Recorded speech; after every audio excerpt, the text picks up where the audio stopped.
Bukan S25 series, tapi HP ini masih ngasih update software sampai 6 tahun. Tapi dengan specs yang dikasih, apakah HP ini bisa buat dipakai sampai selama itu?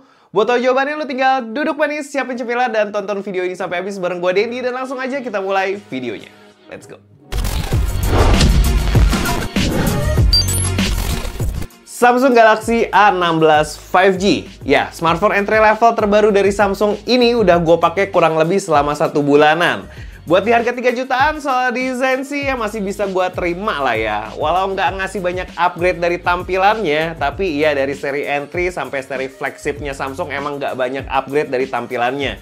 Masih pakai desain boxy khas Samsung. Material back cover dan frame-nya ini juga masih pakai plastik dengan 3 kamera berjejer di belakangnya. Looks-nya emang kelihatan keren, nggak banyak macem. Tapi apakah desain kayak gini layak dipertahankan selama 3 tahun lamanya? Menurut gue sih enggak ya. Satu sisi karena kelamaan banget dan desain kayak gini tuh walau bagus tapi agak boring dilihatnya. Tapi di sisi lain lu bisa kelihatan lebih keren karena lu pakai HP Samsung cuy. Ciri khas A series juga masih ada di sini yaitu Key Island yang kalau nggak salah hampir di semua A series ini desain frame-nya kayak gini. Tapi yang kurang bisa gue maafin soal desain layarnya nih cuy. Di saat brand kompetitor pakai desain layar punch hole di HP sejutaannya, Samsung masih aja nih mempertahankan desain Infinity U display-nya. Yang buat gue sih kelihatan jadul ya. Ditambah bezelnya masih tebel banget. Klaim dari Samsung sih bisa menambah durability buat layarnya. Tapi sorry to say, gue kurang setuju nih ya. Karena gimana pun bezelnya ini ada di dalam layar kacanya. Jadi kalau kacanya kepentok kencang pasti bakal pecah-pecah juga. Pas nih lagi ngomongin durability-nya. Sekarang A16 5G udah dikasih sertifikasi IP54 Dust and Splash Proof. Jadi kalau lu kehujanan lagi ngojol atau kecipratan air gak sengaja, ini tuh udah aman banget. Masih ngebahas layarnya, saat brand HP lain 2 jutaannya udah pakai panel 120Hz, Samsung masih aja di 90Hz. Tapi panelnya dia udah AMOLED ya, dan ukurannya naik 0,2 inci jadi 6,2 inci. Buat kualitasnya no debat ya, layarnya bisa mengeluarkan warna yang saturated, vivid, tajam. Kalau buat nonton udah bisa cukup banget nyenengin mata gue buat ngeliat layarnya. Terus walaupun layarnya udah pakai panel AMOLED, tapi buat fingerprint scannernya masih ada di tombol power ya. Enaknya fingerprint di sini tuh berasa natural aja gitu buat aksesnya, karena posisinya deket jempol kan ya. Cuma kalau buat HP di harga segini harusnya Samsung udah bisa ngasih fingerprint scanner di dalam layar ya. Respon layarnya buat main game juga masih asoy. Di samping dia juga ada peningkatan di sisi performance-nya ya. Walau dikit upgrade-nya karena Dimensity 6100 Plus ke Dimensity 6300 Plus peningkatannya sekitar 9% aja buat CPU clock speed-nya. Sekarang skor AnTuTu V10-nya ada di 417 ribuan. Buat HP yang harganya 3,8 juta, skor AnTuTu-nya ini agak kecil ya. Tapi sebenarnya buat main game kompetitif pun udah cukup banget. Buat main Mobile Legends udah enak, lancar. Apalagi settingannya udah kebuka di Super Ultra. Jadi experience mainnya lumayan enak karena bisa sampai 90 fps. Cuma yang gue sedikit keluhin di sini pas main game dalam jangka waktu yang agak lama, terus kondisi pas lagi war rame ulti keluar semua, gue nemuin sedikit frame drop cuy. Kemungkinan Samsung nyeting SoC-nya ini biar lebih adem nih, jadi limitnya juga diturunin. Efeknya kalau dipakai main game lama, suhunya juga nggak ada panas berlebih ya.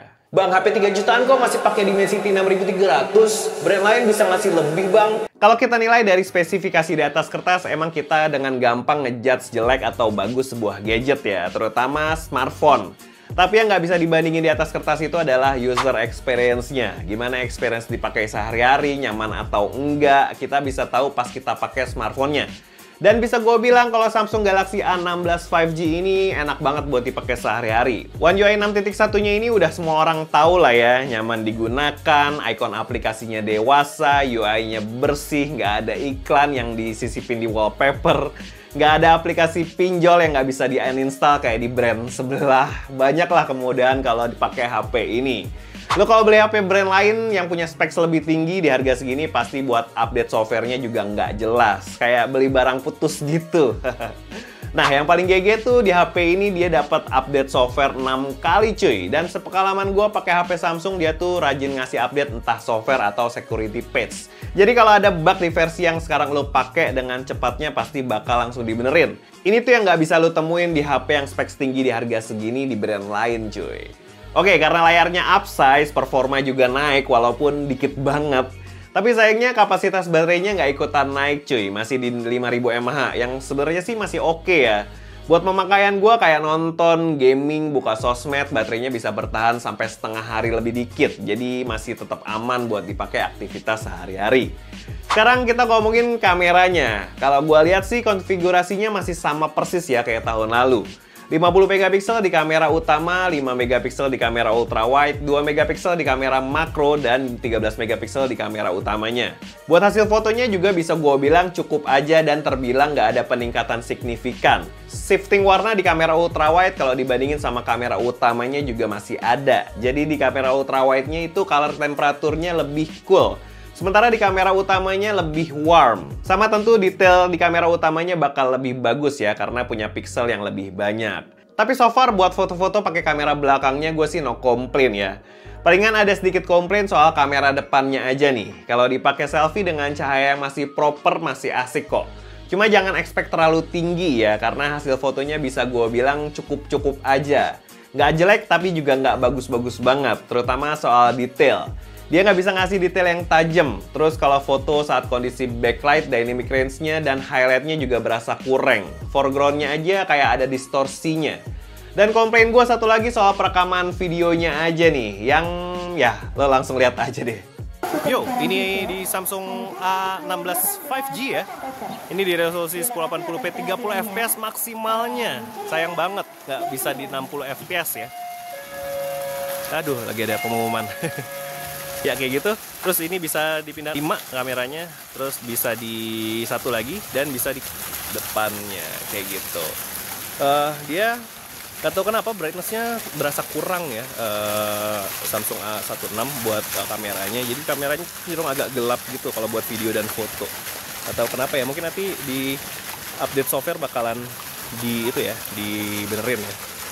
Menurut gue sih ini cukup isu ya, karena biasanya Samsung nggak begini kameranya. Ini lihat underexpose kan? Nah kayak gitu. Tapi nggak tahu ini di layar sih, nggak tahu nanti kalau misalnya udah jadi pas diedit. Ini kita bisa pindah lagi. Nice. Ini handphone entry ya, entry to mid deh. Tapi bisa pindah-pindah kamera. Tapi sayang banget nggak bisa di 60 fps. Sayang banget. Kita coba kamera depannya ya.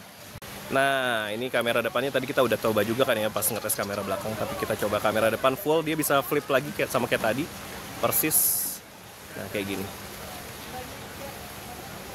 Kestabilannya kayak begini. Ya, detailnya kayak begini ya. Menurut kalian gimana? Tuh, dynamic range. Ya, putih semua ya. Agak sempit dynamic range. Kita juga kamera belakang tadi kita belum tes, coba sambil bawa jalan. Nah ini sambil bawa jalan kayak gini. Kalau di viewfinder sih masih kelihatan jitter-jitter dikit gitu ya. Tuh masih begitu. Ya tapi warnanya cukup bagus, tapi agak underexpose aja nih.